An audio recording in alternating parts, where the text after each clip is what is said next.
"You want my ID?" Those four words came out of Marcus Webb's mouth so quietly that the barista behind the counter had to stop pretending to wipe down the espresso machine just to make sure she had heard them correctly. Because what followed those four words was not the nervous scrambling of a man trying to comply. And it was not the angry protest of someone who felt wronged, and it was not the trembling apology that Officer Dale Pruitt had heard 1,000 times before from 1,000 different people in 1,000 different moments exactly like this one. What followed was something else entirely. "You better be absolutely certain you want to go down this road, officer," Marcus said, his voice dropping another register so low and so measured and so completely devoid of any fear whatsoever that the woman at the nearest table slowly set down her latte without making a sound. "Because once I reach into this jacket and you see what's inside it, your career will be over, and I want you to understand that I am not speaking figuratively."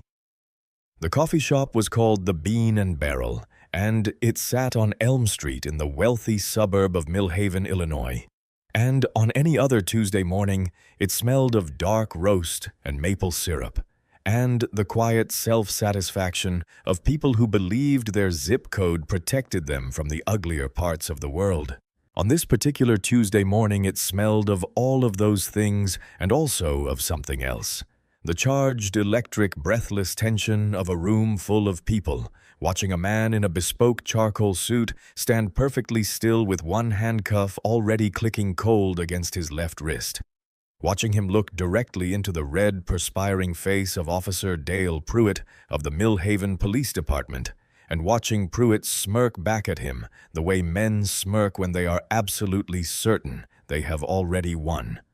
Pruitt had not won. He did not know that yet, but he would, and the knowing of it would cost him 13 years of his life. Cost his chief 16 years of his cost, the city of Millhaven $5.8 million that it did not have, and cost the taxpayers a community center 60% of their library hours, and 4.5 years of elevated property taxes. Let's go back to the beginning of this morning, because the beginning is where Dale Pruitt made his first mistake, and he did not even know it yet. Millhaven, Illinois sat roughly 32 miles northwest of Chicago, and the people who lived there had spent a considerable amount of money and an even more considerable amount of psychic energy, making sure that it felt as far from Chicago as humanly possible, which is to say that the lawns in Millhaven were maintained with the kind of surgical precision that requires professional crews with leaf blowers and edging equipment showing up on a schedule, and the cars parked in the driveways were exclusively German or electric or occasionally both, and the sidewalks were empty of anyone who didn't already have a reason to be there.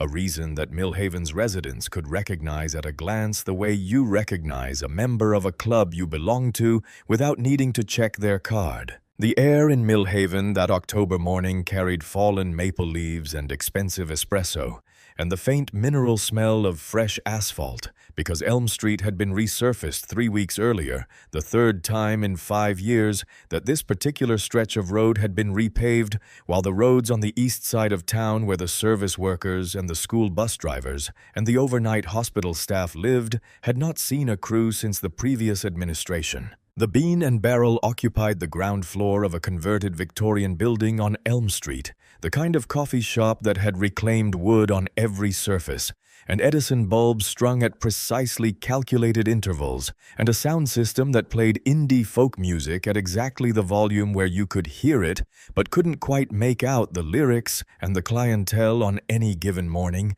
consisted of women in Lululemon holding dogs that weighed less than their handbags, and men in Patagonia vests working on documents that they angled slightly away from anyone who walked past. And the coffee cost $14 for a medium, and nobody complained about this, because the complaining would have implied that the price surprised them, and being surprised by $14 coffee was not something Millhaven residents did. The Millhaven Police Department occupied a newer building 2 blocks east of the Bean and Barrel, and Chief Raymond Garner liked to talk about it at every city council meeting. The building itself, the new cruisers, the equipment, the training programs, and most of all the statistics. 0 major crime in 3 consecutive years. Response times under 4 minutes. A community satisfaction survey that came back at 81% approval. And these numbers were real as far as they went, which was not very far at all, because the numbers did not include the 14 excessive force complaints filed against Millhaven officers in the past 5 years, all of which had been investigated by the department's Internal Affairs Division, and all of which had been dismissed without consequence. And 12 of those 14 complaints had been filed by people who were not white, and 3 of them had specifically named the same officer. And one of them involved a 16-year-old Latino kid on a bicycle who spent 4 days in a hospital and whose family signed a non-disclosure agreement in exchange for a settlement that was paid quietly out of a discretionary fund that appeared on no public budget document. Millhaven thought it was perfect. It was not perfect. It was a town with a very good publicist and a very deep rug. Dale Pruitt had been the kind of 19-year-old who filled up every room he walked into, not because there was anything particularly remarkable about him, but because he was loud and large, and he had learned very early that if you moved through the world as though it owed you deference, a significant percentage of people would simply provide it the way water moves around a rock. Not because the rock has any special authority over water, but simply because the rock is there and it is solid and it does not move. He had been the football captain at Millhaven Regional High School, the loudest voice at every party, the boy who got away with things because teachers decided it was easier to let Dale Pruitt get away with things than to deal with the version of Dale Pruitt who did not get away with things. And this decision made by a succession of adults who should have known better had calcified into a worldview by the time Dale was 22 and had decided in the absence of any other plan that becoming a police officer was the natural next step for a man who had always believed that his job in life was to tell other people what to do. Now he was 44 years old and the throne had never arrived, and the gut had, and the buzz cut he had worn since high school had retreated halfway up his scalp in a way that he had addressed by cutting it even shorter. And his uniform fit him the way a sausage casing fits a sausage, which is to say, tightly and without grace. And he gripped the steering wheel of his cruiser at exactly 10 o'clock because he had watched a YouTube video 8 months ago about dominant body posture, and had implemented its suggestions with the same uncritical enthusiasm that he brought to everything that validated what he already believed about himself. His personnel file at the Millhaven Police Department was on paper unremarkable. A few commendations for traffic enforcement. Solid shift evaluations. 11 years without a sustained disciplinary action. But the paper was not the truth because the paper did not show the complaints. 14 of them, now stacked like a deck of cards that someone had shuffled and put back in the box because the game was already decided. 3 of those complaints had named Pruitt specifically in connection with stops on Elm Street, stops that began with a traffic violation that eyewitnesses and dash camera footage struggled to corroborate, and ended with a search of a vehicle belonging to a black driver who had done nothing wrong and found nothing except the deeply unwelcome knowledge that a certain stretch of road in a wealthy suburb was not safe for them to drive through without becoming a problem to be managed. One complaint had been filed by a Latino family whose son, 16 years old, had been pulled from his bicycle for what Pruitt described in his report as erratic maneuvering, and the boy had spent 4 days in the hospital, and the complaint had been investigated by the department's Internal Affairs Division, which was run by Sergeant Mike Briggs, who was Dale Pruitt's brother-in-law, and the complaint had been dismissed. None of this was known to most people in Millhaven because the people in Millhaven who might have raised their voices about it did not tend to drive through the east side of town, and the people in Millhaven who drove through the east side of town had learned that raising their voices did not tend to produce results. His partner on the Tuesday morning shift was a 29-year-old officer named Pete Haley, who had joined the Millhaven force 3 years earlier, believing that local law enforcement was an honorable profession, and who had spent those 3 years slowly, painfully revising that belief in the specific and grinding context of working alongside Dale Pruitt, who had already caused Pete to file one internal memo about his concerns, a memo that had been received by Sergeant Briggs and had not been seen since. Pete Haley sat in the passenger seat of the cruiser that morning in a state of low-grade dread that had become so familiar to him over 3 years that he sometimes forgot it was dread and simply experienced it as the baseline condition of being alive, which is a thing that happens to people who work in close proximity to someone like Dale Pruitt long enough. Pruitt was rolling slowly down Elm Street when he saw Marcus Webb through the coffee shop window. And the thought that formed in Pruitt's mind in that moment was not a complicated thought, and it was not a question, and it was not anything that would have withstood 10 seconds of examination. It was simply a reflex, a neural pathway worn so deep by years of unchallenged assumption that it fired before Pruitt's conscious mind had any opportunity to intervene. And what the reflex said was wrong, and what it meant was that man does not belong there. And what Pruitt did in response to it was pull the cruiser to the curb without calling it in, without running the plate of the black government SUV parked outside, without any protocol whatsoever, because in Dale Pruitt's 11 years on this force, his gut had never once been questioned by anyone in a position to do so, and he had mistaken that absence of questioning for a kind of absolute authority. Pete Haley watched Pruitt get out of the car and said nothing because he had learned over 3 years that saying something did not work. And he sat there with his hands in his lap and his jaw tight and watched his partner walk toward the coffee shop door. Marcus Webb had been awake since 5:15 that morning, which was not unusual for him, because Marcus Webb had been waking up at 5:15 in the morning for most of his adult life, not out of any performative commitment to productivity, but out of the simple fact that his mind came online at that hour.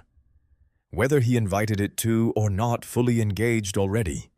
Processing, already working through the day's problems in the way that you can only do when the world is still dark and quiet and nobody is asking you for anything yet. He had made his coffee at home, a pour-over precise the same way every morning, and he had stood at the window of his Chicago apartment on the 14th floor and looked out at the city he had grown up in and had never entirely left even during the years when his work took him elsewhere.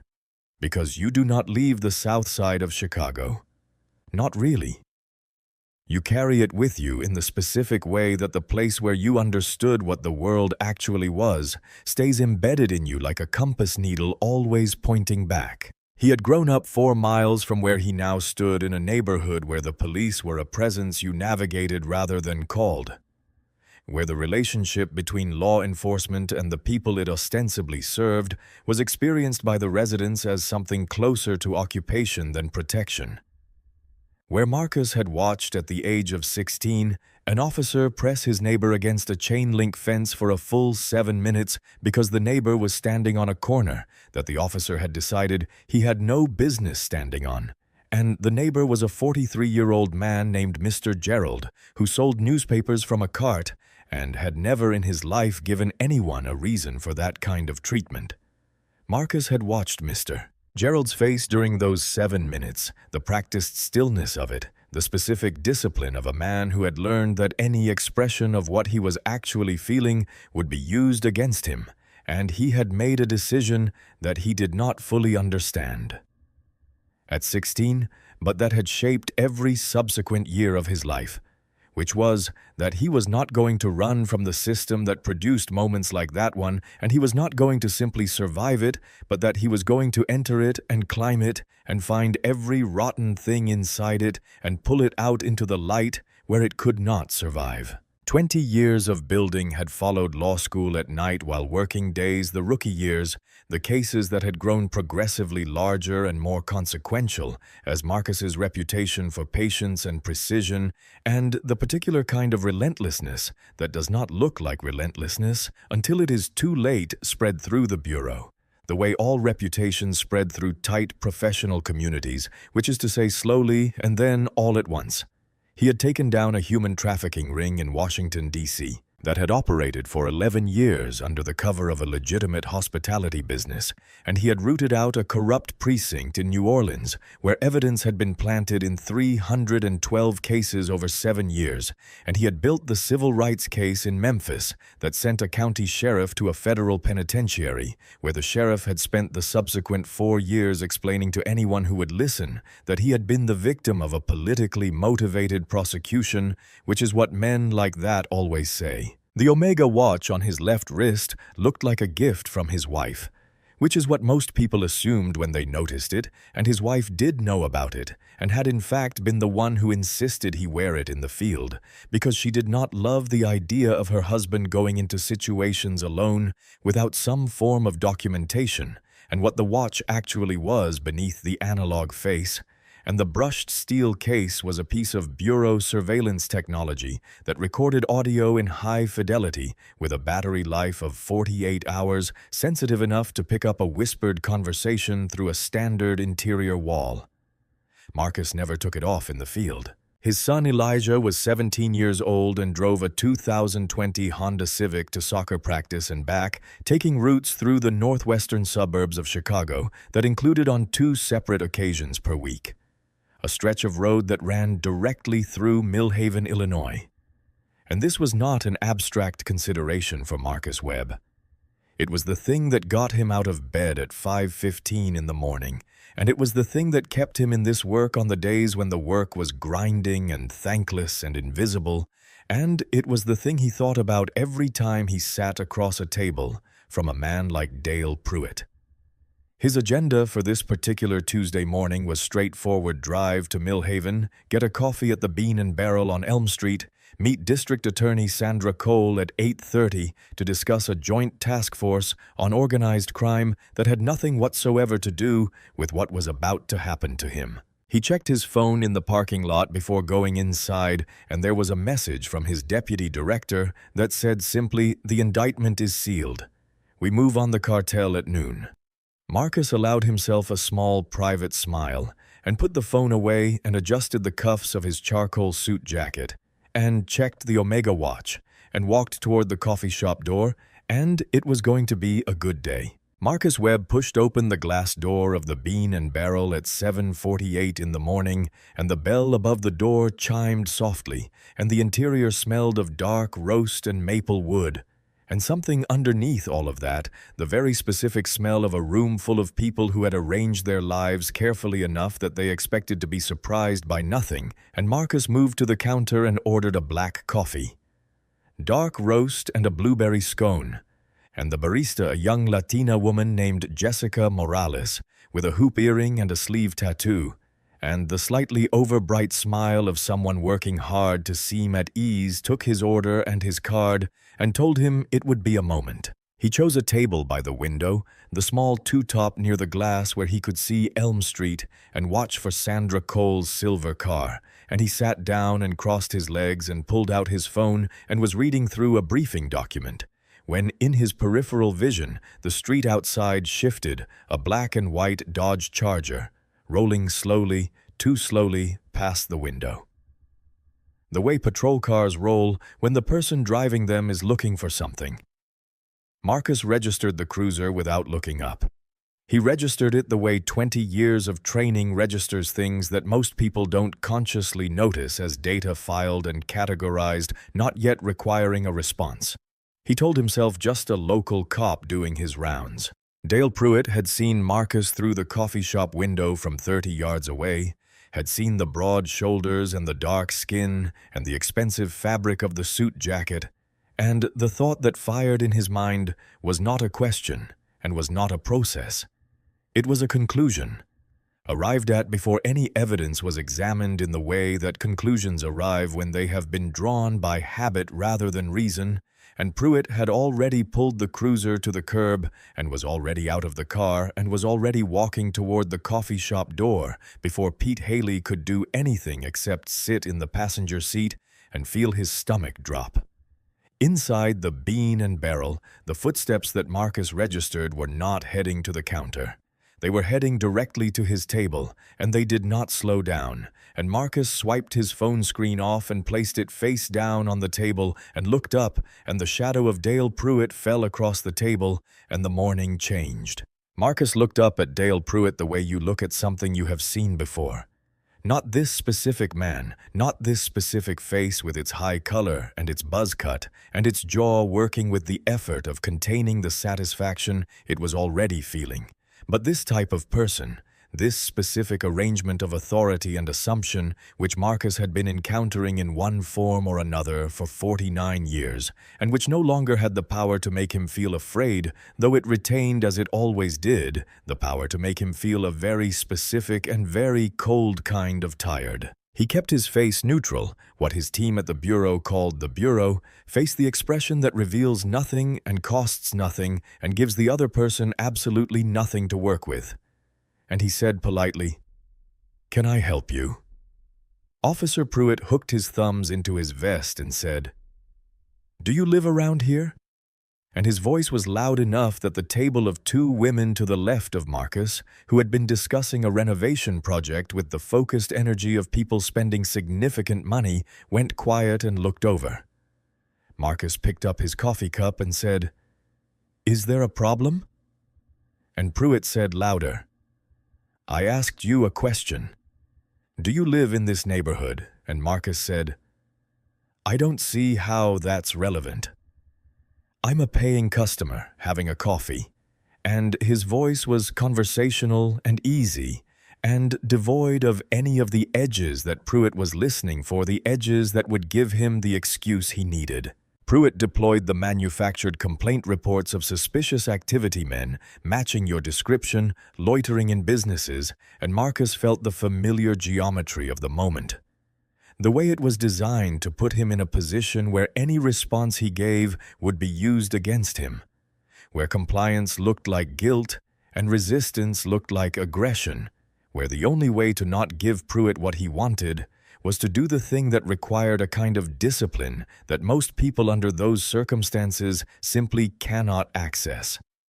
Marcus accessed it. He set the coffee cup down and said that unless the officer could articulate a reasonable suspicion that he was involved in criminal activity, he was going to finish his coffee, and he said this without raising his voice, without breaking eye contact, without any performance of defiance. He said it the way you state a fact that is not in dispute, the way a man who has spent 2 decades studying the law and enforcing it speaks when the law is being misapplied directly in front of him.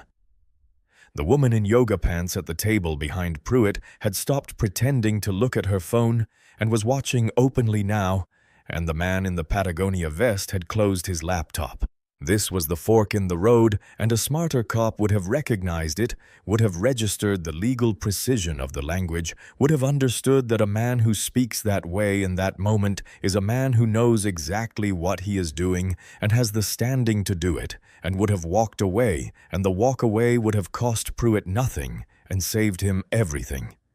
Dale Pruitt was not a smarter cop. He was a man who had been publicly challenged in front of an audience which was the one circumstance his 11 years on the force had never prepared him to tolerate, and his hand dropped to the baton on his belt, and the coffee shop went very quiet,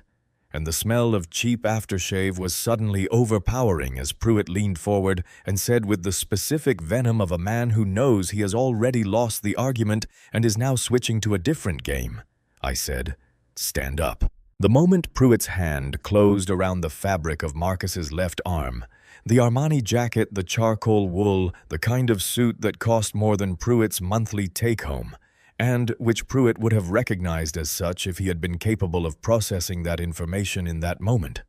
which he was not, the texture of the situation changed in a way that everyone in the Bean and Barrel felt simultaneously a shift in the atmospheric pressure of the room, and Jessica Morales behind the counter stopped moving entirely and stood with one hand on the espresso machine handle and did not breathe. Marcus felt the grip and the specific quality of it, the aggression in it, the deliberate squeeze, the attempt to communicate through physical force.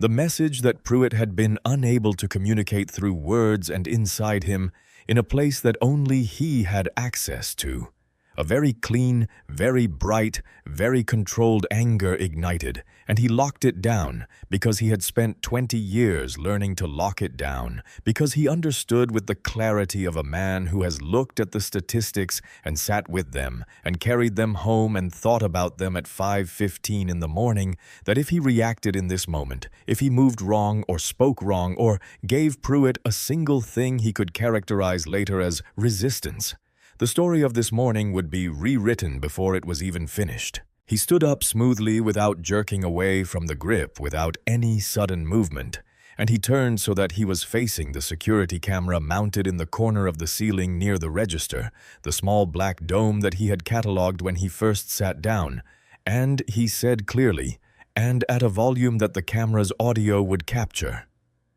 "I am not resisting. I am complying with the officer's physical direction. I do not consent to this detention. I have committed no crime." Pruitt yanked him toward the window and said, "You're resisting in the performing for the dash cam voice that Marcus recognized immediately, the slightly elevated, slightly theatrical tone of a cop who is narrating his own justification in real time." And Marcus said again calmly, "I am not resisting," and then he said, "Officer, in the inside pocket of my jacket, there is a leather wallet before you put those cuffs on. I strongly suggest you look at what's inside it." Pruitt said he didn't care about his wallet and he could show it to the judge, and the first cuff went on the cold click of it against his left wrist, the steel biting into the skin just above the bone. A feeling Marcus had encountered before in training exercises, but never as the man being cuffed, and then Marcus said, "It's not a driver's license." And Pruitt hesitated for just a fraction of a second, the first crack in the performance, and Marcus said, "It's my credentials," and the word credentials hung in the air between them. Pruitt said it was probably a fake, a security guard badge, a PI license, something like that, and he reached into Marcus's jacket pocket and pulled out the badge wallet and flipped it open, and the gold shield of the Federal Bureau of Investigation caught the Edison bulb light of the bean and barrel and gleamed with the specific authoritative gleam of something that is not a toy and has never been a toy, and Pruitt's brain, running on the fuel of his own certainty, refused to process what his eyes were seeing, and he tossed the badge wallet onto the coffee-soaked table and called it a nice fake, and said that impersonating a federal officer was a felony. The crowd gasped a unified, involuntary sound, and a man in the back corner stood up and said, "The badge looked real," and Pruitt shouted at him to sit down, and the second cuff went on, and Marcus closed his eyes for exactly 1 second, not because he was frightened and not because he was defeated, but because he was calculating, running the sequence, confirming to himself that everything that needed to happen was happening in the right order. Pruitt found Marcus's service Glock in the hip holster, shouted "gun," in the voice of a man who has found exactly the justification he was looking for, placed the weapon on the roof of the car, keyed his radio, and requested transport for an uncooperative armed suspect with possible false credentials. Marcus turned his face slightly toward the security camera one last time and said quietly, "This was a mistake." And the tone of those 3 words was not a threat, and was not an accusation. It was simply a statement of fact delivered by someone who already knew exactly how this was going to end. Sandra Cole had been the district attorney for Millhaven County for 6 years, which was long enough to have learned the geometry of bad situations, and she recognized one the moment she turned the corner onto Elm Street in her silver Mercedes and saw the police cruiser at the curb and the 3 coffee shop patrons standing at the window with their phones raised, and the man in the charcoal suit pressed against the hood of the cruiser with his hands behind his back. She recognized the man in the charcoal suit before she was fully out of the car and the sequence of emotions that moved across her face. The 3 quick stages of confusion, recognition, and pure volcanic fury happened so fast that they almost looked like a single expression. She dropped her briefcase on the sidewalk without picking it back up, and marched toward Pruitt with the specific energy of a woman who has spent 6 years building a professional reputation in a county where the police department is either your closest ally or your biggest liability, and who has just realized with terrible clarity which of those two things it actually is. Pruitt turned around and told her to step back, that this was an active scene, and she identified herself and Pruitt's reaction to her title. The split second frees the jaw working. The swagger developing its first visible crack was satisfying in the way that a structural wall. Developing a crack is satisfying, which is to say that it is not satisfying at all. It is alarming, but it is also the first honest thing that has happened in this entire interaction. Marcus spoke from the hood of the cruiser, his voice entirely calm, and what he said stopped Sandra cold, because what he said was not, "Thank God you're here. Get me out of these." What he said was, "Don't unlock them." And then he said they were going to the station. He wanted every second on official record, and Sandra looked at him for a moment before she understood, and when she understood, she stepped back slightly and let it happen, because Marcus Webb was not surviving this morning. He was building something with it, and she was smart enough to recognize the difference. 3 black Chevrolet Tahoes arrived then, one after another, and Darnell Shaw stepped out of the first one with the contained, purposeful energy of a man who has been briefed on the situation and knows exactly what his role in it is, and the 6 agents who spread out around the scene were not aggressive. They were simply present in the way that a federal government is present when it decides to pay attention to something. Marcus looked at Sandra Cole over the hood of the cruiser and said, "Call Caleb Monroe, and call the media." And Sandra was already reaching for her phone. The ride from the Bean and Barrel to the Millhaven Police Department took 6 minutes, and those 6 minutes contained more silence than most people experience in a full day, because Pruitt had stopped talking with the aggressive confidence of a man who believed he was winning, and had entered the much quieter mode of a man who is beginning to suspect in a way he cannot yet fully articulate even to himself that something has gone wrong. The 3 Tahoes followed the cruiser without ever falling back, maintaining a precise and relentless interval. And every time Pruitt checked the rearview mirror, they were there, and the sight of them there over and over had a cumulative effect on him that he was trying very hard not to show to the passenger in his back seat. Marcus sat in the back of the cruiser and absorbed his surroundings the way he absorbed everything methodically without reaction. And what he absorbed was the smell of industrial disinfectant, and the older, more honest smell underneath it, the smell of fear and proximity, and the specific despair of people who had sat in this same molded plastic seat and looked at the same scratched plexiglass divider and understood that the person on the other side of it had the power to determine what happened next and was not interested in whether it was just. He thought about Elijah. He thought about the blue Honda Civic and the route to practice and the specific stretch of Millhaven that his son drove through twice a week, and he thought about what this morning would have looked like if the man in the back of this cruiser had been 17 instead of 49 and had not had 20 years of federal law enforcement and a bureau-issue Omega watch and the ability to speak the law back at the people who were violating it. He thought about that for a long time, and he felt the specific, clean, cold clarity of a man who knows exactly why he does what he does. Pruitt tried twice to renegotiate, offered a citation, suggested they could call it a misunderstanding, floated the idea that an apology might be on the table, and Marcus's response to the first attempt was to say in the voice of someone explaining something simple, to someone who should already understand it, that Pruitt was under the impression this was a negotiation, and it was not that the act had been committed and the timeline was set, and anything Pruitt said to him now was evidence that would be used at his sentencing hearing, and his response to the second attempt was, "Drive the car."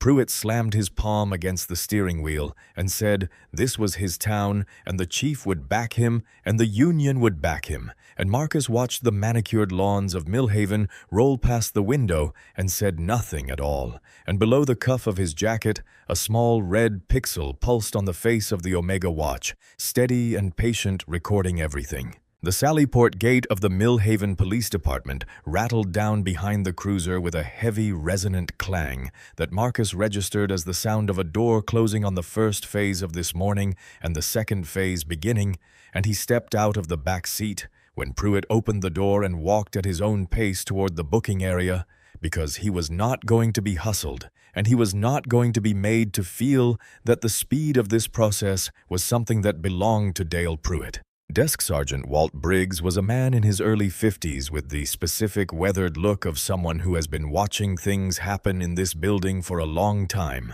and has developed through years of exposure. The ability to read a situation the moment it crosses the threshold, and the situation that crossed his threshold now, a black man in a suit that cost more than Sergeant Briggs made in a month, moving with the unhurried authority of someone who has never in his life considered the possibility that he might not be in control of what happens next, made Sergeant Briggs very still. Pruitt charged in behind Marcus, reciting the charges disorderly. Conduct resisting arrest impersonating a federal officer, and Briggs began to type without saying a word, and his face said everything that his mouth did not. The wall of security monitors above the booking desk told the rest of the story. Sandra Cole at the front desk, her voice apparently audible through the audio feed. Even with the volume down, the 3 Tahoes parked at angles that blocked the department's main entrance. 2 of Darnell Shaw's agents moving with quiet efficiency along the building's perimeter and through the glass of the lobby doors, already the unmistakable silhouette of a news van. Chief Raymond Garner came through the heavy steel door from the offices with his phone still at his ear and the expression of a man who has received several consecutive pieces of very bad news and is trying to process them faster than they are arriving, and he looked at Pruitt, and then he looked at Marcus, and then he looked at the security monitors, and something shifted behind his eyes that was not quite recognition and was not quite panic, but was somewhere in the territory between them. He told Pruitt to take the cuffs off, and Pruitt protested the fake badge. The resisting the gun, and Garner said it again louder with the specific resonance of a man who knows that the political damage control window is closing and who is not going to let Dale Pruitt's ego cost him his department's budget. And Pruitt fumbled for his keys and dropped them on the floor and bent to retrieve them in a way that was both physically ungainly and symbolically perfect, and Marcus watched him do it and said nothing. The cuffs came off, and Marcus rubbed his wrists and adjusted the watch and looked at the chief, and then he said the things that Garner had not expected him to say, which were not, "I want to call my lawyer," and not, "I'm suing this department," but were instead a precise set of requirements. He was keeping the handcuffs as evidence bagged and sealed. He wanted access to the interrogation room. He was not leaving the building until the process that Pruitt had initiated was completed on official record, and Pruitt was not leaving the squad room until his incident report was finished written in this building in front of witnesses before any contact with the union representative. Garner extended his hand and offered his most practiced political smile and suggested they have some coffee. Real coffee, not the break room variety. And Marcus looked at the extended hand for a moment and did not take it. The FBI agents were visible through the glass of the booking room door, arrayed in the patient, unhurried posture of people with nowhere else to be, and Garner looked at them and then looked back at Marcus, and the political smile went the way of all things that are performed rather than felt, and he said, "Fine," in a voice stripped of everything except the bare syllable of it, and Pruitt shuffled toward the squad room, and the sound of his footsteps going down the hall was the sound of a man walking away from everything he thought he owned. The interrogation room at the Millhaven Police Department was the same shade of institutional beige that interrogation rooms have been painted since someone decades ago determined that beige was the color most likely to make a person feel that the walls were closing in gradually rather than all at once, and the metal table was bolted to the floor, and the two-way mirror was the kind that everyone in the room knew was a two-way mirror, and no one pretended otherwise. Marcus sat in the suspect's chair deliberately and without hesitation, because sitting in that chair, in that suit, in that room, was a specific kind of statement that required no words, and that both Garner and Sandra Cole, standing in opposite corners of the room, received and understood differently. Garner with a tightening around the eyes that he tried to control and did not quite manage, and Sandra with the expression of someone who is watching a chess game in which they have belatedly realized they are also a piece. Garner opened with the political version of the apology, the one that is not actually an apology, but is its formal dress cousin overzealous. Family man, 2 kids, communication breakdown, and Marcus let him finish. And then he said quietly that he had 3 kids and that his eldest was 17 years old and drove a Honda Civic and took a route to soccer practice that ran through Millhaven, Illinois twice a week. And he paused there. And then he said that if it had been his son instead of him in that coffee shop this morning, would his son be sitting in this room right now, or would the morning have ended differently? The room went very quiet, the kind of quiet that has texture to it. Garner said that was speculative, that they weren't here to discuss hypotheticals, and Marcus said that was correct. They were here to discuss the documented pattern. The word came out like something precise and sharp of excessive force. Complaints filed against Officer Dale Pruitt over the past 11 years, 14 of them, 12 involving minority victims, 0 sustained, and every single exoneration signed by Chief Raymond Garner, and the investigation of every single one conducted by Sergeant Mike Briggs, who was, Marcus noted, looking at Garner with the same specific flatness with which you look at someone who has just confirmed what you already knew, Dale Pruitt's brother-in-law. Garner said, "How do you?" and stopped, and the color that left his face in that moment did not come back. Sandra Cole stepped forward from her corner and her voice had changed. It was no longer the professional courtesy voice of a district attorney dealing with a situation that landed in her lap. It was the voice of someone who has decided where they stand and is no longer interested in the middle ground. And she told Garner that she was opening an investigation into his department's complaint review process, effective immediately, and that she was no longer in a position to represent the department's interests in any capacity.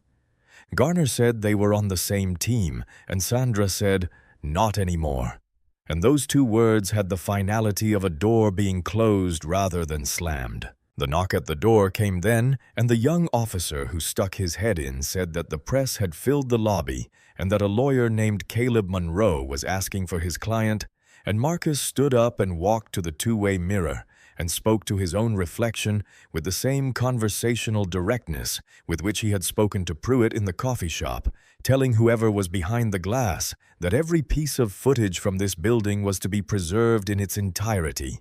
and that any technical malfunction or server error resulting in missing footage would be charged as obstruction of justice, and asking whether that was understood. "We understand," Garner said, and Marcus walked out. The lobby of the Millhaven Police Department was not designed to hold 47 people simultaneously, and it held 47 people now, plus equipment. And the sound of it was a specific kind of organized chaos that Caleb Monroe was orchestrating with the practiced ease of a man who had been doing this for 30 years and who understood viscerally that the first 15 minutes of public attention on a civil rights case are the minutes that determine what story the public tells itself about it for the next year. Monroe was 61 years old and wore a pinstripe suit that was not flashy but was unmistakably expensive. And his voice in that lobby had the carrying power of someone who had spent decades making sure that courtrooms heard him clearly, and what he was saying to the cameras was the truth, stated without embellishment, which in this case required no embellishment, because the truth was already the most damaging thing in the room. Marcus did not stop for the cameras and did not give a statement and did not do anything except walk through the lobby in his charcoal suit, flanked by Darnell Shaw and 2 agents adjusting the cuffs of his jacket, and the image of him doing that calm, unhurried, utterly undamaged was more effective than any statement he could have made, because it told the story of this morning in a single visual, and that visual was already on its way to 22 million people. Sandra Cole caught him at the door, and the question she asked him, "Are you okay?" was not the question of a district attorney conducting due diligence. It was the question of a human being who had just watched something happen and needed to know that the person it happened to was still standing. And Marcus told her he was fine. And then he told her that Pruitt's badge needed to be on someone's desk by end of week. And she said it would be. He looked up at the second floor of the building where a window was visible from the parking lot, and Pruitt was there, a silhouette pressed against the glass, watching. And then Marcus got into the SUV, and he tapped the face of the Omega watch, and the recording waveform confirmed 51 minutes of audio intact and complete. He sent the bean and barrel security footage to Caleb Monroe with a subject line that said 2 words, "smoking gun." The squad room of the Mill Haven Police Department was a long, fluorescent-lit space with 5 desks and 2 filing cabinets and a window that looked out onto the employee parking lot.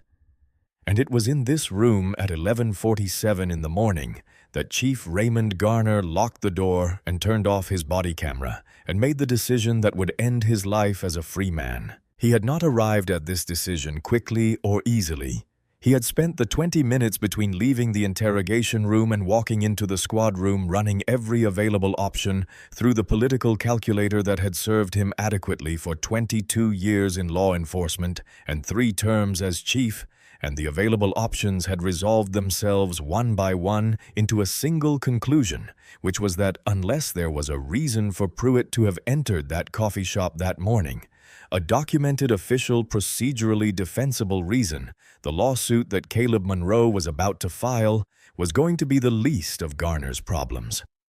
Pruitt was at his desk biting what remained of his cuticles, and when Garner walked in and locked the door behind him, Pruitt looked up with the expression of a man who needs to be told that everything is going to be fine, and who suspects very strongly that it is not. Garner sat down at the nearest terminal and navigated to the computer-aided dispatch system, which he had administrative access to in his capacity as chief, which meant he had the ability to view records to correct clerical errors, to flag entries for review.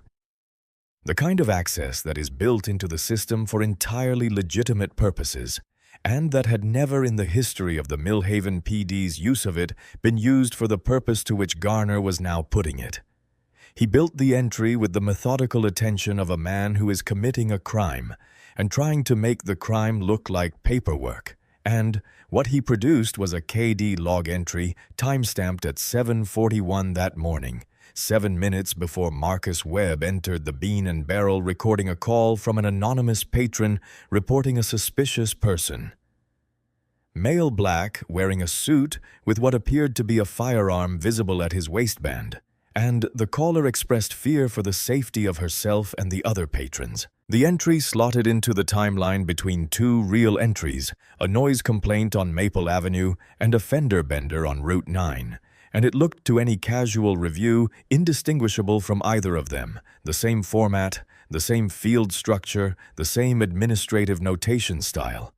Because Garner had been reading these logs for 2 decades and he knew exactly what they were supposed to look like, and he had made this one look exactly like that. Pruitt read it on screen and said it looked real, and Garner said it was real now, and he exhaled in a way that was meant to signal that the crisis had been managed, and Pruitt's shoulders came down about an inch from where they had been sitting next to his ears, and they shared the brief, fragile relief of 2 men who have just done something they cannot undo, and have decided to treat that fact as a solution rather than a problem. What they did not know, and what neither of them had any reason to consider, was that the evidence bag containing Marcus Webb's personal effects, his badge wallet, his phone, his service weapon, and the Omega watch was sitting on the counter outside the squad room at a distance of approximately 4 feet from where Garner was now leaning back in his chair and telling Pruitt that they were fine and that the watch's internal microphone operating at full sensitivity was capturing every word of this conversation through the standard interior wall with a clarity that the Bureau's audio forensics team would later describe in their official report as exceptional. The red pixel pulsed on the watch face.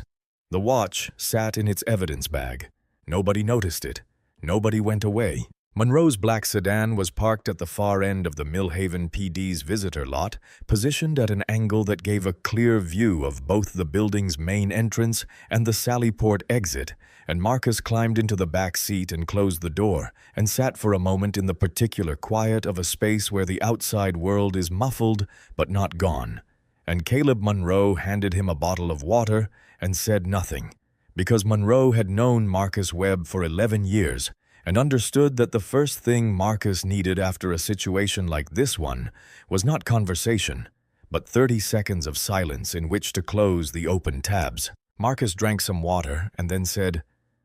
"I have them," and Monroe said, "The footage," and Marcus said, "The footage," and something else. And he showed Monroe the watch, and he explained what it was and where it had been sitting for the past 2 hours. And Monroe was quiet for a moment, and then he said, "How much?" And Marcus said 51 minutes, and Monroe looked out the windshield at the police station, and the expression on his face was the expression of a man who has won the lottery and is smart enough not to say so out loud. Monroe's instinct was to move immediately to call the U.S. Attorney's Office to get the recording in front of a federal judge by end of day to make this public before Garner and Pruitt had time to construct a narrative, and Marcus sat with that for a moment before he said no. He explained it slowly and clearly, the way he explained things that mattered, which was without theater or emphasis, just the sequential logic of it. If they released the recording now, Garner resigned and Pruitt was terminated, and the union negotiated a severance, and they both hired good lawyers and lived out their remaining years as private citizens who had made a mistake, and the department went back to doing what it had been doing without Garner, but without any structural intervention either, and the 14 complaint files stayed buried, and the man whose family had signed an NDA stayed silent, and nothing changed except the names on the organizational chart. But if they waited, if they gave Garner and Pruitt 3 weeks to feel safe and to talk to their union rep and to talk to the city attorney and to settle on a story, specifically a story that included the dispatch log, which Marcus suspected they were going to fabricate, and which, if fabricated, would constitute a federal crime committed after the civil rights violation and would be directly contradicted by the watch recording, and then subpoenaed both men for a formal deposition and put them under oath and let them tell that story on the official record, then they weren't just terminating 2 officers, they were convicting them. Monroe's face during this explanation shifted through several expressions that settled finally into something that his opponents in court had described variously as a shark's smile, a chess player's smile, and once memorably as the smile of a man who has been waiting for this specific moment for 30 years. And Monroe said that he would draft the deposition notice, and Marcus said good. And then Marcus looked through the tinted window at the Bean and Barrel across the street, where his coffee was presumably still sitting on the window table. Cold now, and he thought about finishing it. And then he thought about everything that still needed to happen before he was done, and he put the water bottle down and said, 3 weeks, and Monroe said 3 weeks, and the sedan pulled out of the lot. The 3 weeks that followed were from the outside unremarkable. Pruitt went back to work. This was Garner's decision made on the advice of the union representative, who argued that pulling Pruitt from duty would read as an admission, and Pruitt moved through his shifts with a somewhat diminished swagger that recovered itself by the end of the first week, because no arrest warrant had arrived and no disciplinary notice had come, and the union rep kept assuring him that the dispatch log was airtight and that Marcus Webb and Caleb Monroe could subpoena whatever they liked because the department's records were clean. In the locker room, Pruitt told the story of that morning more than once, and the versions of it changed in small ways each time in the direction of Pruitt's heroism and Marcus's belligerence, and most of the officers who heard it laughed, because that was what you did, and Pete Haley did not laugh, which Pruitt noticed and which Pruitt chose to interpret as shyness rather than what it actually was. Chief Garner gave a press conference in which he expressed the department's commitment to professional accountability and its deep respect for all members of the federal law enforcement community, and its confidence that the review process would demonstrate that Officer Pruitt had acted within established guidelines. And every word of this statement had been written by his press secretary, who had also written 3 earlier statements for 3 earlier incidents, and who was beginning to experience what she privately described to her therapist as a persistent feeling that I am building something that is going to fall on someone. Sandra Cole was not idle during those 3 weeks. She was pulling every arrest record Pruitt had filed in 11 years, reviewing them against court documents and hospital admission records, and the complaint files she had requested from the department and received in heavily redacted form. And she was sending copies of everything to Marcus's Chicago office, not to the department's file room, through Sandra's personal email to Marcus's encrypted bureau account. Pete Haley sat at his kitchen table on a Tuesday night, the 3rd Tuesday of the 3 weeks, and wrote 4 pages by hand in a yellow legal pad describing everything he had witnessed during 3 years of working alongside Dale Pruitt. And then he put the pages in an envelope and drove to Sandra Cole's office and left it with the night receptionist without signing his name, because he was not yet brave enough to sign his name, but he was also no longer willing to do nothing. The registered letter from Monroe and Associates arrived on Garner's desk on a Thursday morning, and Garner called Pruitt, and Pruitt called the union rep, and the union rep said they were fine, and Garner said they were fine, and Pruitt said he knew they were fine, and none of them were fine. The conference room at Monroe and Associates occupied the 31st floor of a building in downtown Chicago, and was designed consciously and deliberately to make the person sitting on the wrong side of the table feel the specific discomfort of being in a space where every surface is telling you that you are outmatched. And Pruitt felt this discomfort from the moment he walked in, though he would not have been able to articulate it, because what he felt was what people always feel in rooms like this one. Not the intellectual understanding that they are in a disadvantaged position, but the physical sensation of it, the way the carpet is too thick and the chairs are too good, and the view of the Chicago skyline through the floor-to-ceiling glass makes your home and your habits and your sense of how the world is organized feel suddenly provisional. He and Garner sat on one side of the mahogany table with the city attorney, a man named Nolan Greer, who smelled faintly of antacids, and who had reviewed the fabricated dispatch log with the confidence of someone who does not know that he is being handed a piece of evidence for the prosecution rather than the defense. Marcus sat across from them in a suit that was not the charcoal Armani from that morning 3 weeks ago. It was a navy blue one, equally precise, and Caleb Monroe sat beside him, and the court reporter sat at the head of the table with her stenotype machine, and the video camera on its tripod blinked its red light, and the deposition of Officer Dale Pruitt began. Monroe worked slowly and without any visible impatience, the way a man works when he knows exactly where he is going and is not in any hurry to arrive, because the value of the destination depends entirely on the journey being documented in full. The background questions about Pruitt's training and his years on the force, and his history of disciplinary actions, all of which Pruitt answered with the rehearsed confidence of a man who has been briefed by a union lawyer and who believes the dispatch log is a wall between him and the consequences of what he has done.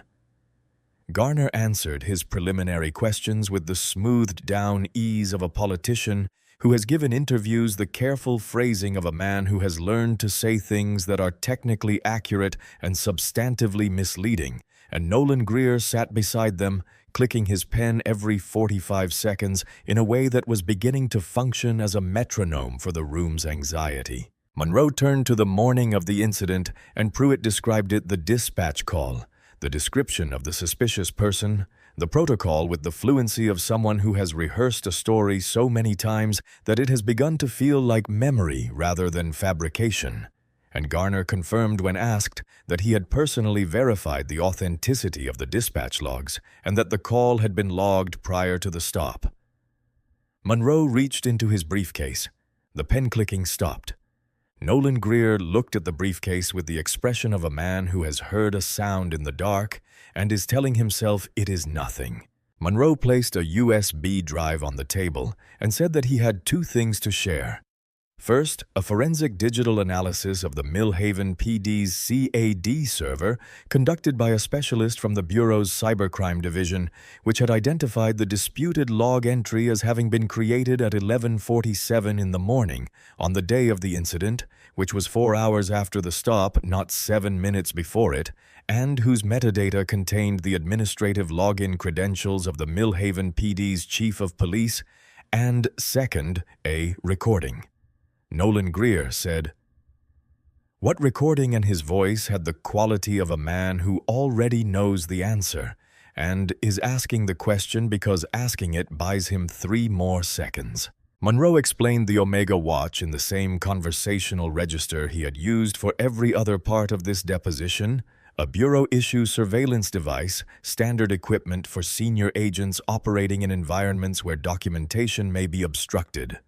Waterproof, shockproof 48-hour battery records in high fidelity, and he explained that when Marcus Webb's personal effects had been seized and bagged at the Millhaven PD's booking desk, the watch had continued recording and had been sitting approximately 4 feet from the squad room door during the conversation in which Chief Garner and Officer Pruitt had constructed the false log entry, and he plugged the USB drive into his laptop. The voice of Raymond Garner filled the conference room clear and immediate and utterly without ambiguity, and then the voice of Dale Pruitt,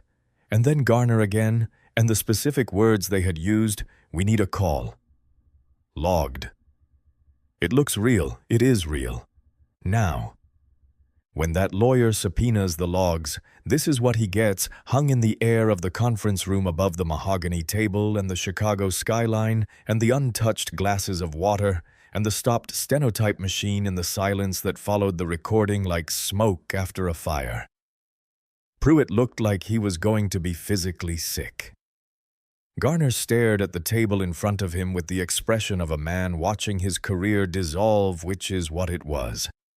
Nolan Greer pushed his folder closed and said he needed to call the mayor and Marcus Webb, who had not spoken a single word during the deposition up to this point, stood up. He stood up the way he stood up at the Bean and Barrel when Pruitt had yanked him upright smoothly, without hurry, with the complete physical authority of a man who owns the space he is standing in, and he walked around the table, and the door to the conference room opened, and 4 FBI agents in suits entered, and the handcuffs on their belts were very real and very visible. Pruitt said qualified immunity with the desperate reflex of a drowning man grabbing for something, and Marcus stopped in front of him and said with the same quiet precision with which he had said everything in this case from the moment it began, that qualified immunity was a doctrine that protected officers from civil liability for reasonable mistakes made in the course of their duties, and that it had never in its entire history as a legal doctrine been interpreted to protect anyone from federal criminal prosecution for conspiracy to deprive civil rights,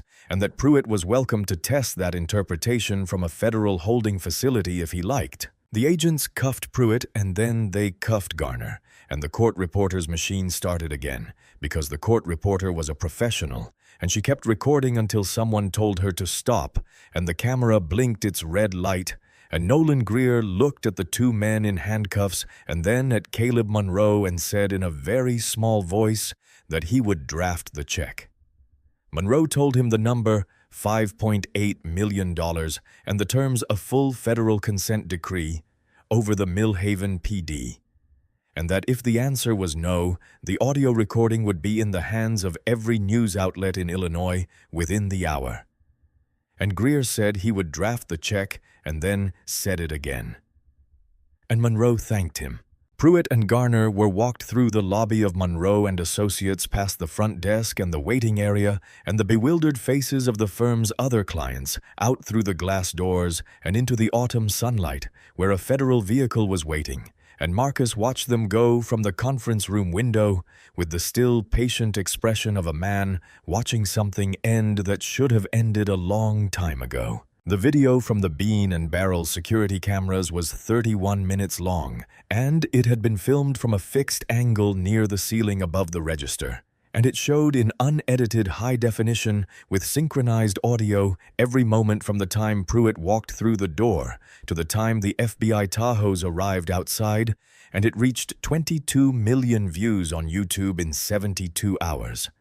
Not because it was surprising anyone who had spent any time thinking about how black men in America are treated knew everything that happened in that video was possible, but because it was undeniable. The way things are undeniable when they are documented with complete and clinical precision, and when the person being targeted is so clearly, so unarguably doing nothing wrong. Pruitt's face became a specific kind of famous, the fame of someone whose expression at a particular moment encapsulates something that people had been trying to describe for a long time, and now didn't have to, because there it was frozen in a thumbnail. And the comment sections of every platform where the video lived were full of people in their 40s and 50s and 60s writing about the moments in their own lives that the video reminded them of the traffic stops and the store followings and the slow, grinding, low-grade indignity of moving through a world that looks at you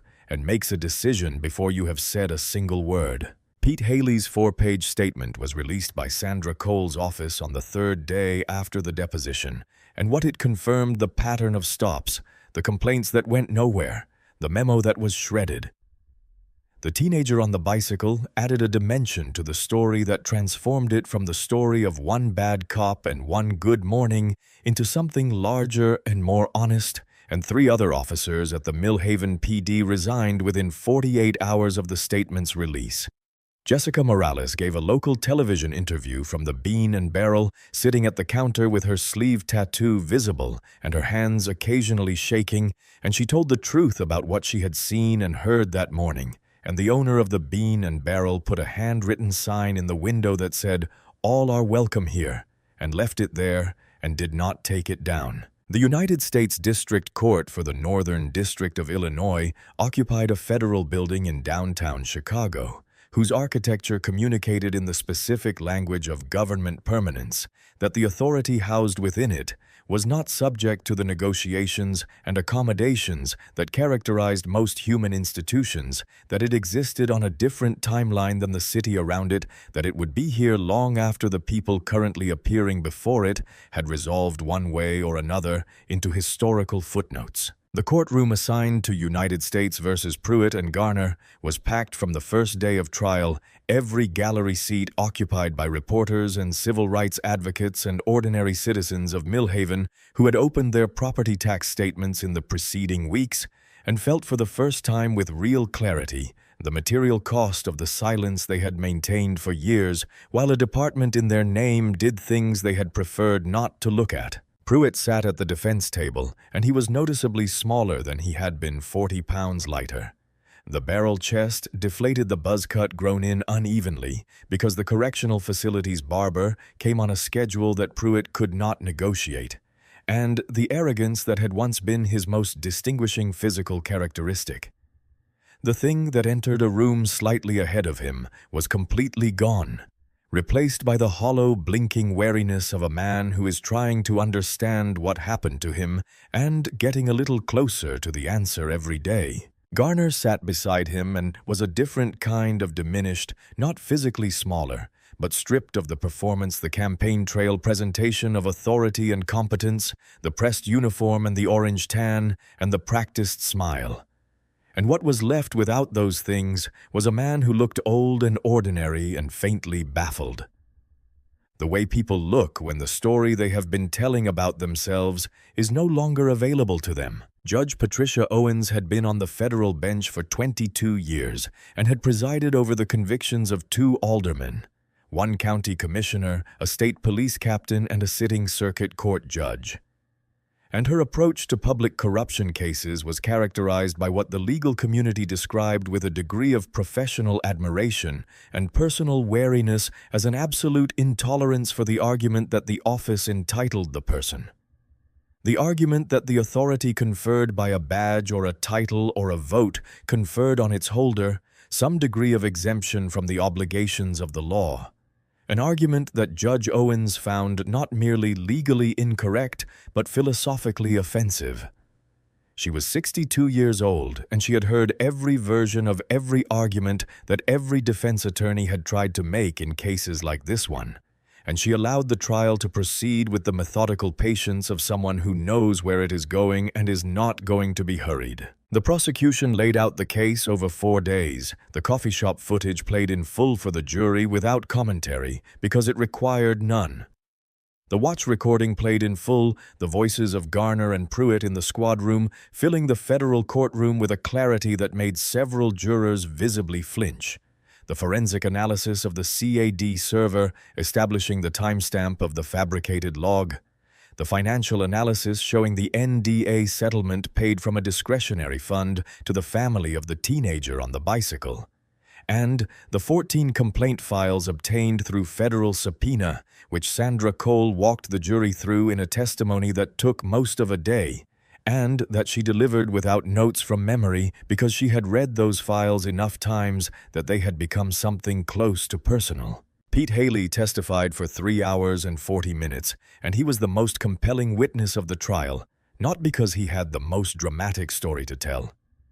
He was not Marcus Webb, he had not been arrested, he had not been handcuffed, but because he was a white police officer from Millhaven who had worked alongside Dale Pruitt for 3 years and who sat on that stand and told the truth about every single thing he had seen, and he did it in the plain, unornamented language of a young man who has been carrying something heavy for a long time and has finally found somewhere to put it down. He broke once, his voice going rough and then stopping entirely for about 4 seconds when he described the teenager on the bicycle, and he looked at his hands while he waited for himself to be ready to continue. And the courtroom was very still, and then he continued. Jessica Morales testified about what she had seen and heard in the Bean and Barrel on the morning of the incident, and she was nervous in the way that people are nervous when they are telling the truth in an unfamiliar and high-stakes setting. And she told it clearly and completely and without embellishment, and when the defense attorney attempted to suggest on cross-examination that she might have been mistaken about certain details, she said, "I wasn't mistaken," and the way she said it closed the door on the line of questioning. The defense's case, which rested primarily on qualified immunity, reasonable officer discretion, and the argument that the recording from Marcus's watch was inadmissible on procedural grounds, an argument that the judge had already rejected in a pretrial ruling of 19 pages, lasted less than a day, and was characterized by the kind of diminishing energy that accumulates in a courtroom when the evidence has already done the work. The jury deliberated for 3 hours and 47 minutes and returned guilty verdicts on all counts: conspiracy to deprive civil rights, obstruction of justice, fabrication of federal records, and perjury. And the verdicts were read by the foreperson in a steady voice into a courtroom so quiet that the sound system amplification was almost unnecessary. And Pruitt closed his eyes when he heard the word guilty the first time, and kept them closed until all 4 counts had been read, and then he opened them and looked at nothing in particular.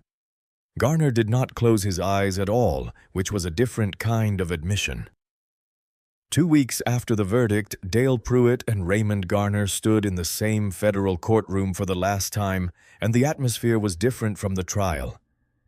In the way that the morning after a storm is different from the storm, quieter, more final.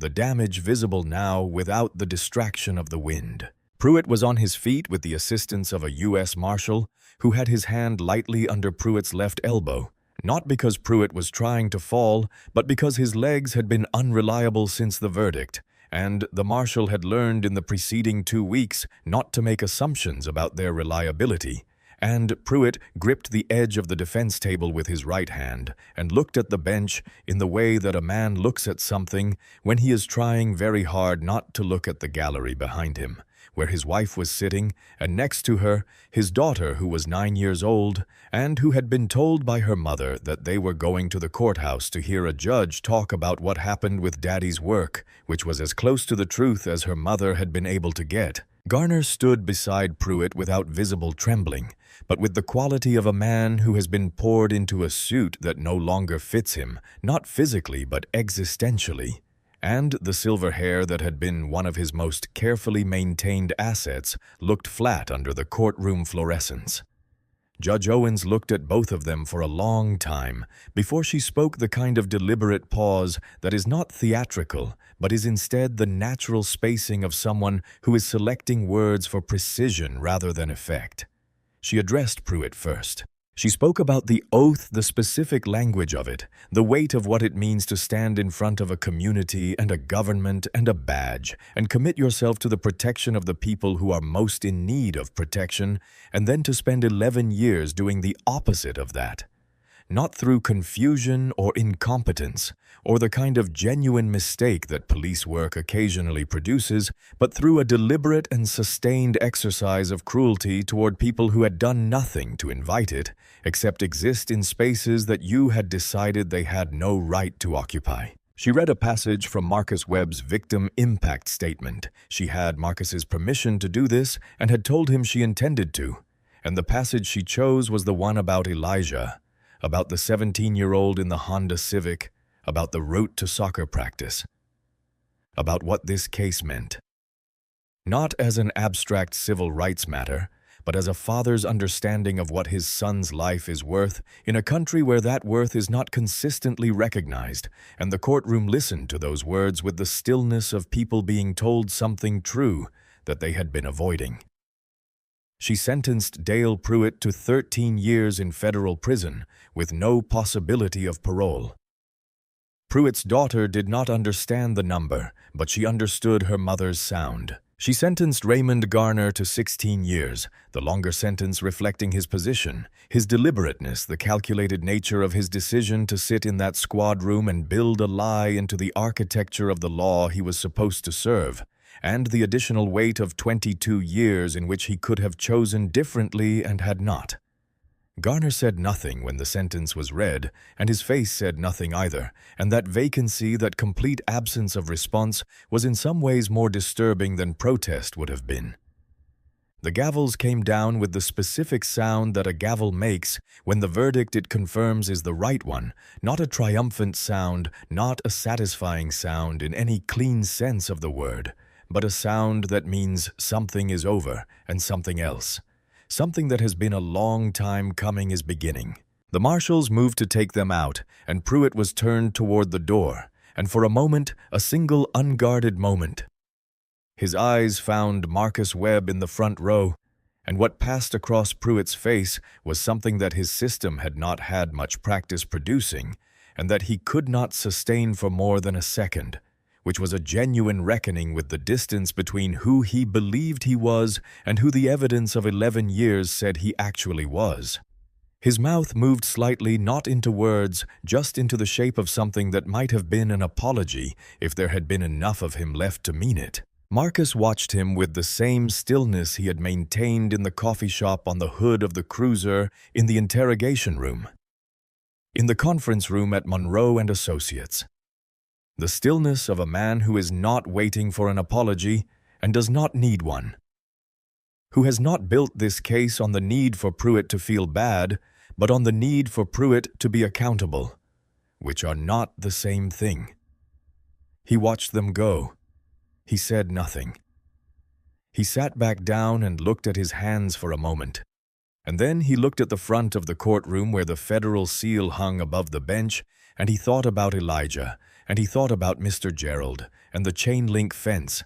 and he thought about the 33 years between those two things and everything that had filled them. Then he stood up and walked out. The City Council of Millhaven, Illinois, held an emergency session on a Thursday evening in the Town Hall building on Chestnut Street, and the building, which had a capacity of 240, held 312 people that night, because the fire marshal had made a calculation that the community's need to be in that room exceeded the strict letter of the occupancy code, which was the kind of pragmatic exception that fire marshals make in communities that are in crisis, and Millhaven was in crisis.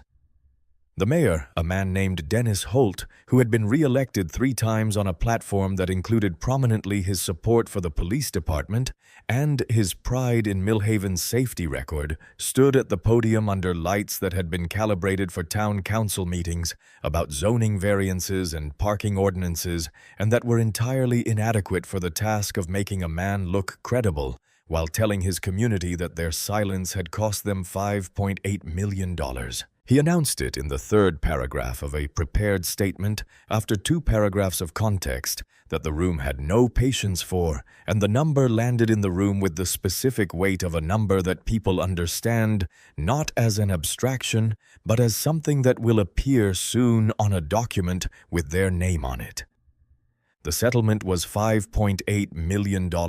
and the city's insurance company had refused to pay it because the city's policy included a willful misconduct exclusion, which meant that when the misconduct was not an accident, but a deliberate act, and the fabricated dispatch log had made it abundantly clear that what happened in that squad room was not an accident, the insurance company's obligation ended, and the $5.8 million had to come from the city's general fund. The mayor went through the cuts with the pained efficiency of a man reading items off a list that he did not write, but will not escape the community center on the east side of town, the one that had been approved 2 years ago, and funded and designed, and was 6 weeks from breaking ground was canceled.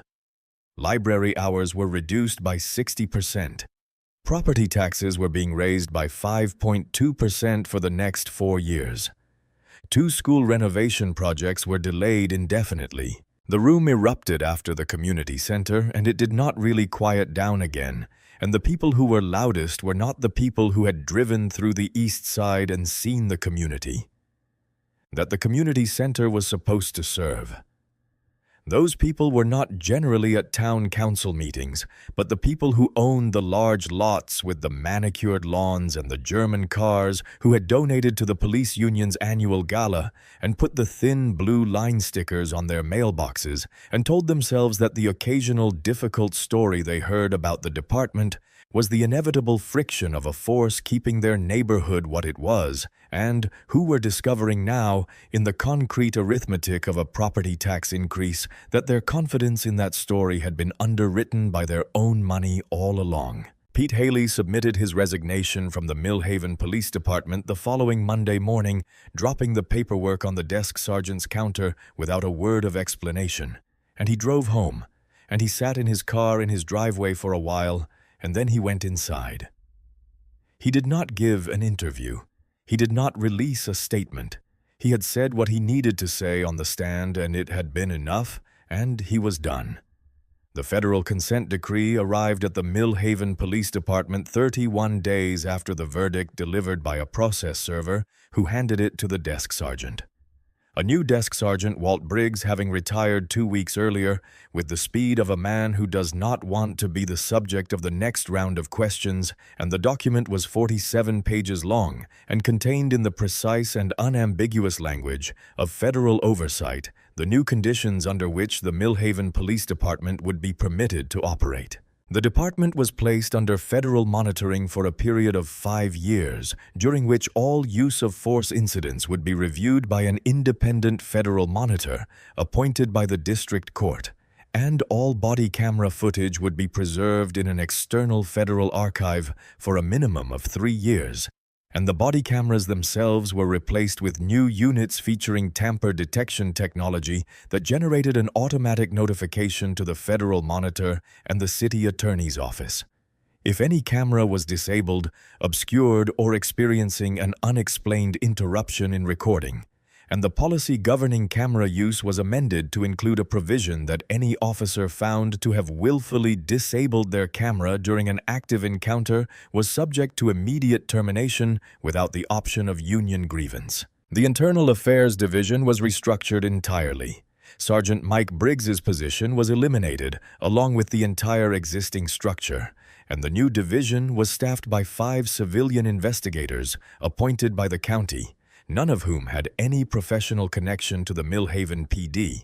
or any law enforcement agency in the county, and their findings were to be reported directly to the federal monitor rather than to the chief's office.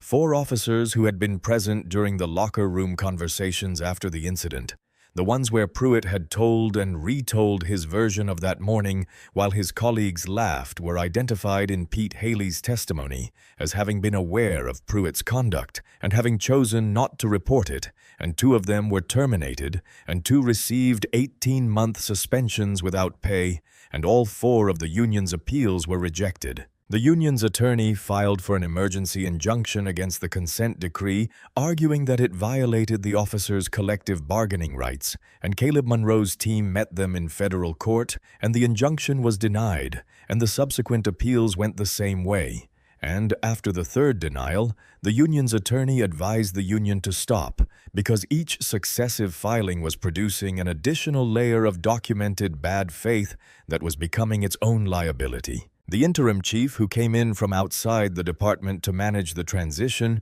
was a black woman from the Cook County Sheriff's Office named Deandra Moss, who had a reputation for 2 things: an absolute refusal to participate in the informal hierarchies and loyalties that had governed Millhaven PD's culture, and a thoroughness in her reviews that made the officers under her feel, as one of them put it to another in a text message that was later discovered during the Federal Monitor's first audit, like every single thing I do is being watched, which I guess it is. Chief Moss ordered a review of every arrest made by Pruitt in his 11 years on the force, cross-referenced against conviction records, hospital records, and the full unredacted complaint files that the federal subpoena had finally produced, and the review identified 23 cases that warranted formal investigation for potential wrongful conviction. 3 men who had been convicted on Pruitt's testimony, one of them serving an 8-year sentence at Stateville that he was currently into the 5th year of, filed for post-conviction relief, and Sandra Cole, who was no longer the district attorney, but who had joined Caleb Monroe's firm as a partner, took all 3 cases. The east side of Millhaven, where the community center had been canceled, put up a mural on the side of the building that had been cleared for the center's construction, a large painted mural that the neighborhood's kids had designed themselves, depicting a scale balanced perfectly between a badge on one side and a set of open hands on the other, and the words underneath it read, "We are still here." 3 days after the sentencing, Marcus Webb was awake at 5:15 in the morning, which was not a surprise, and he was standing at the window of his Chicago apartment with a pour-over coffee, which was also not a surprise, and the city below him was in the particular pre-dawn state where the lights of the previous night are still on, but the lights of the coming day have not yet replaced them. The city, in between versions of itself and Marcus, stood in that light and thought about something he had not permitted himself to think about during the 37 days since the Bean and Barrel. He thought about what he had felt in that coffee shop. Not the bureau face, not the agent, not the federal officer with the watch and the credentials and the 20 years of case law supporting his precise and careful responses to every escalation. But the man, the 49-year-old black man from the south side of Chicago, sitting in a coffee shop in a wealthy suburb where he had every right to be, and where the weight of everything that said he didn't have the right to be there, was so old and so entrenched and so depressingly familiar that part of what he had felt underneath, the clarity and the strategy and the cold, controlled anger, was tired. And he allowed himself to feel that now in the 5:15 quiet of his own apartment. Because there was no case file open in front of him and no one he needed to perform composure for. He thought about every person who had sat in the back of Pruitt's cruiser without an Omega watch, without a bureau credential, without a law degree, and a deputy director, and a Caleb Monroe on speed dial. The people who had experienced the same thing Marcus experienced in that coffee shop, and had gone through it alone without documentation, and had come out the other side into a world that did not change because of what had happened to them. And he felt the specific and unresolvable grief of a man who knows that his particular morning was the exception in a long pattern of mornings that left no record. His phone lit up on the counter. Elijah, a photo from soccer practice the previous afternoon, his shin guards muddy, his grin wide and uncomplicated, his whole future still entirely ahead of him, in the way that it is when you are 17 and have not yet been given a reason to doubt it. Marcus stared at the photo for a long time. The settlement check had arrived by courier the previous morning and was sitting on the kitchen table in a sealed envelope. And Marcus had looked at the envelope when he came in and had set his keys next to it and had not opened it because he knew what was inside it, and the knowing of it did not require verification, and because he wanted to sit with the weight of what it represented before he decided what to do with it, which he already knew had known for weeks, but which he was giving the appropriate space. He made a second cup of coffee and sat at the kitchen table next to the envelope, and thought about every person who had ever filed a complaint at the Millhaven PD, and had watched it disappear into the machinery of a department that investigated itself. And he thought about the east side of Millhaven and the mural the kids had painted on the wall where the community center was supposed to be, and then he got up and got dressed and picked up the envelope and put it in his jacket pocket and went out.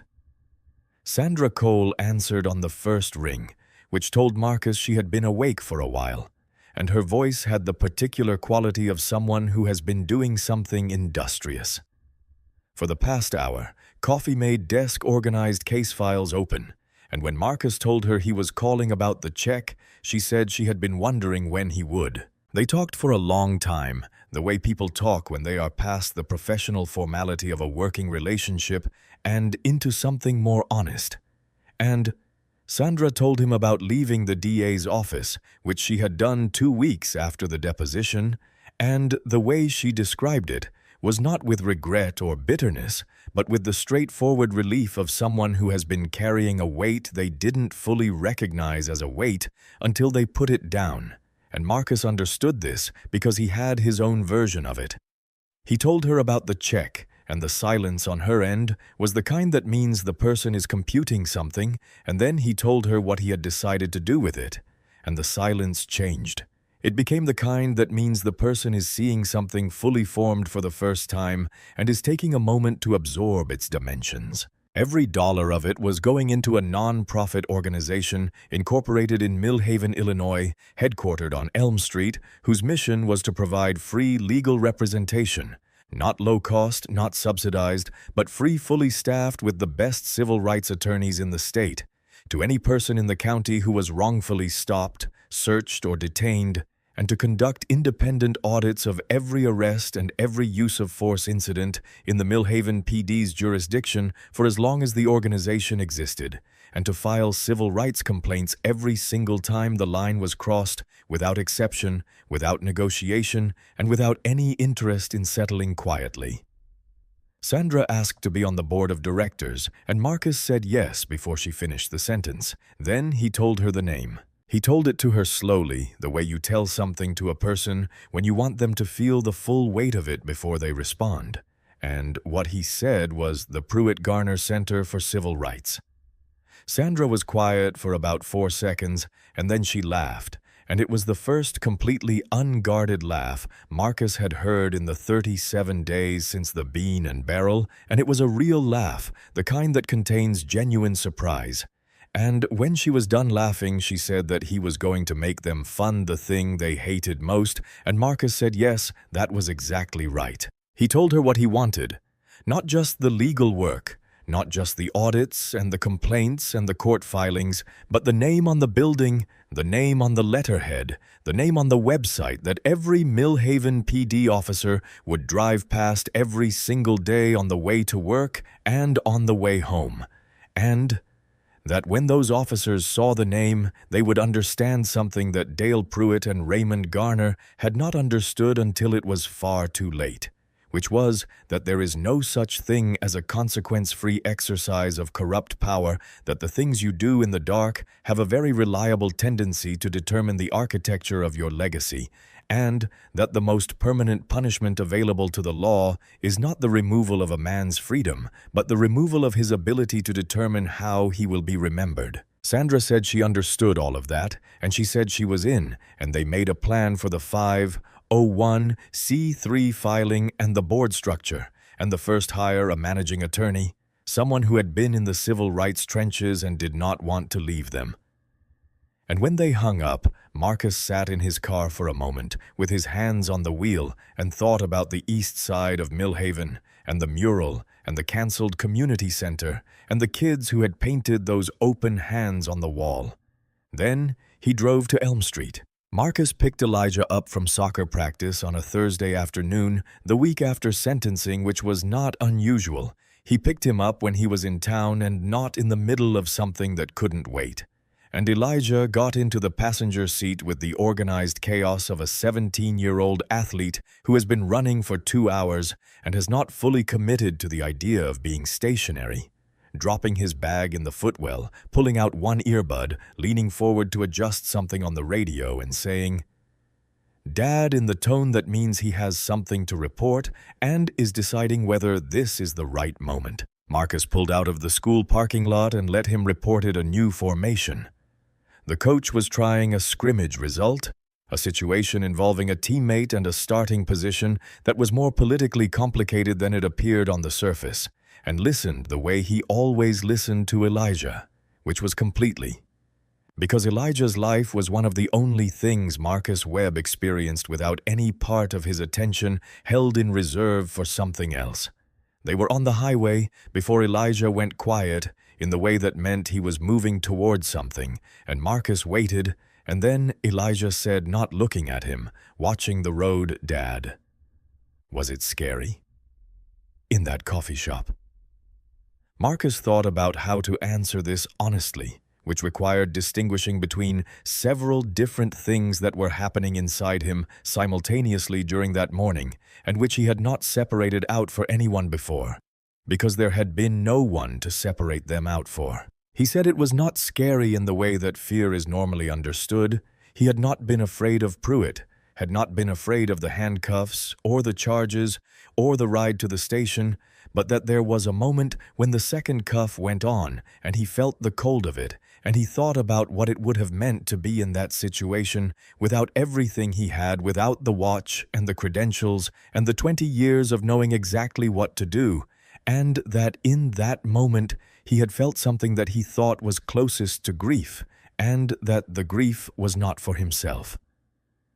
Elijah was quiet, listening the way Marcus listened completely. Marcus told him what to do if he was ever stopped. Not for the first time they had had versions of this conversation since Elijah was 14, but this time with more specificity, more weight. The weight of someone who has just lived through the argument for why the conversation is necessary, the hands visible, the voice calm, the rights stated clearly and without aggression. The body camera noted the badge number requested and memorized the behavior that builds a record and survives the moment.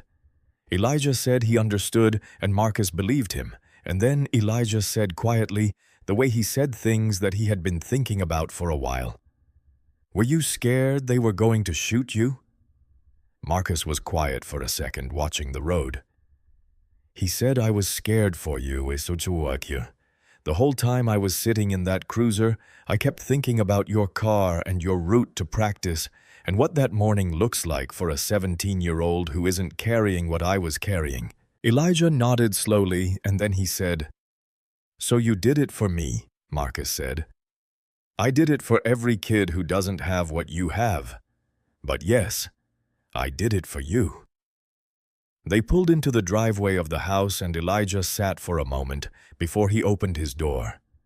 Not saying anything, looking at his hands, the way you look at your hands when you are processing something that doesn't fit neatly into the categories you have been using up to now. And then he turned and hugged his father. The kind of hug that a 17-year-old gives when words are not adequate, and they know it. And they are not pretending otherwise. Arms around his father's shoulders and his face pressed forward and the whole length of him closing the distance. Marcus held on 1 second longer than he usually did. Just 1 second. The house was lit up in the early evening dark, and they went inside. 1 week after sentencing, on a Tuesday morning, Marcus Webb pushed open the glass door of the Bean and Barrel on Elm Street, and the bell above the door chimed softly. The same sound it had made 37 days earlier, and the interior was the same reclaimed wood. Edison bulbs, indie folk music, low in the sound system. But the specific quality of the room was different in the way that rooms are different when something has happened in them that has changed what they mean. The handwritten sign in the window that said, "All are welcome here," had been there for a month now, and the lettering had the slightly imperfect quality of something made by a human hand rather than a printer.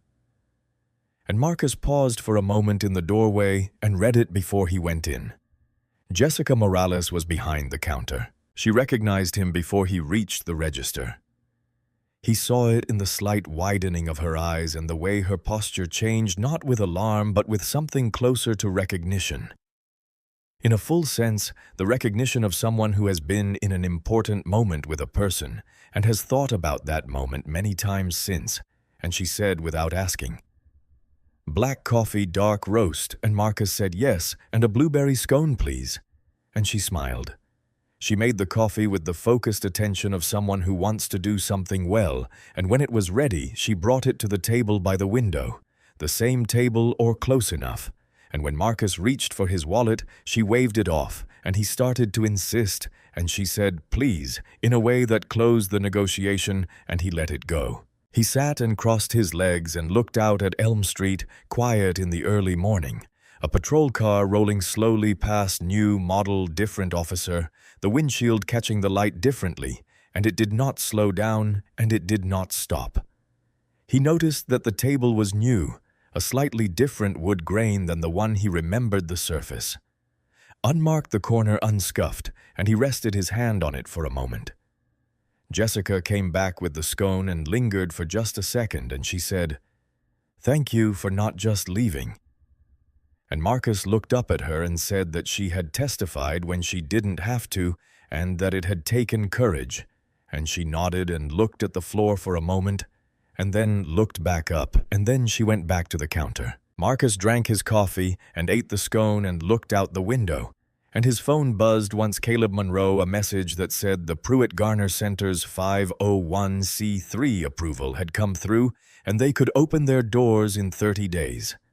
He left a tip on the table, stood up, and walked out into the morning, and the bell chimed softly behind him.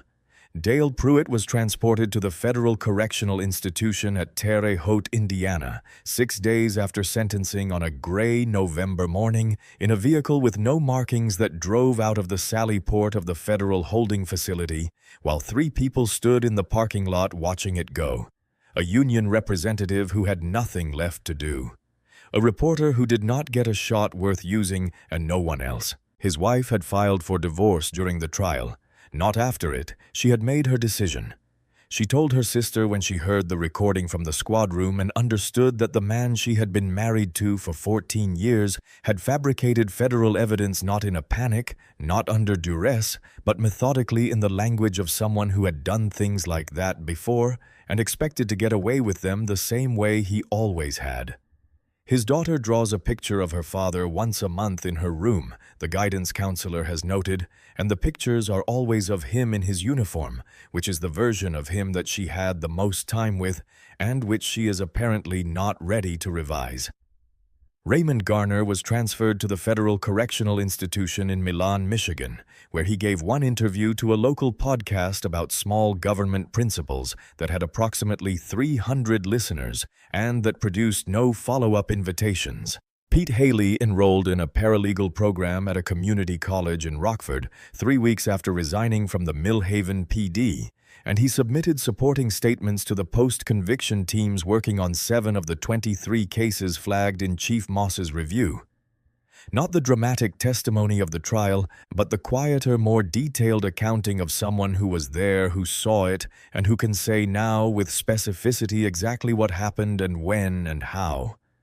Because he had been keeping notes in a private notebook for 2 years and he had never shown them to anyone, and now he was showing them to everyone who needed to see them. Sandra Cole won the first post-conviction case she tried as a civil rights attorney. The man who had been serving year 5 of an 8-year sentence on Pruitt's testimony was released 6 weeks after Sandra filed the petition on a Tuesday morning, and he walked out of the facility into a parking lot where his daughter was waiting, and Sandra was there too, and she watched them from 20 feet away and did not introduce herself because that moment did not belong to her. Jessica Morales submitted her law school applications in December, and her personal statement was about a Tuesday morning when she stood behind an espresso machine and watched a man be arrested for having coffee,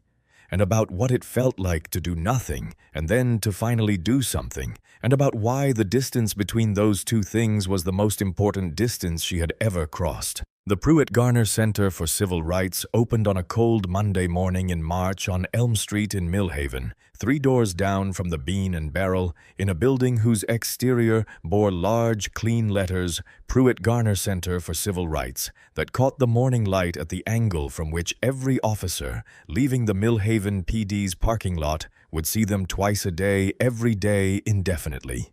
In its first year of operation, the center filed 31 civil rights complaints, won 19 of them, and was responsible for the early retirement of 4 officers in the county who had decided that the new conditions of their employment were not ones they could meet.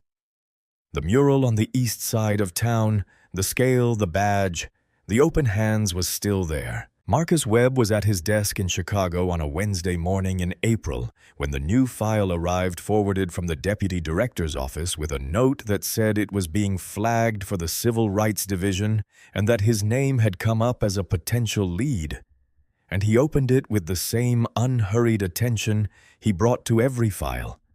Because every file in Marcus's experience was someone's life, and someone's life deserved to be read carefully. The file was from a city 240 miles south of Chicago, and it described a pattern the words sat in the report with the weight of something documented rather than assumed of traffic stops, targeting a specific corridor through a mid-sized community. A corridor that connected the neighborhoods where the community's black residents predominantly lived to the schools and the shopping and the medical facilities that they needed to reach, and the stops were concentrated in the early morning and the late afternoon, and they were being conducted by 2 officers whose names appeared in the data with a frequency that would not survive 15 minutes of honest examination by anyone whose job was to examine it honestly. There was a woman in her 40s named Dorinda, whose name appeared 3 times in the complaint log, and each time she had been stopped on the same stretch of road,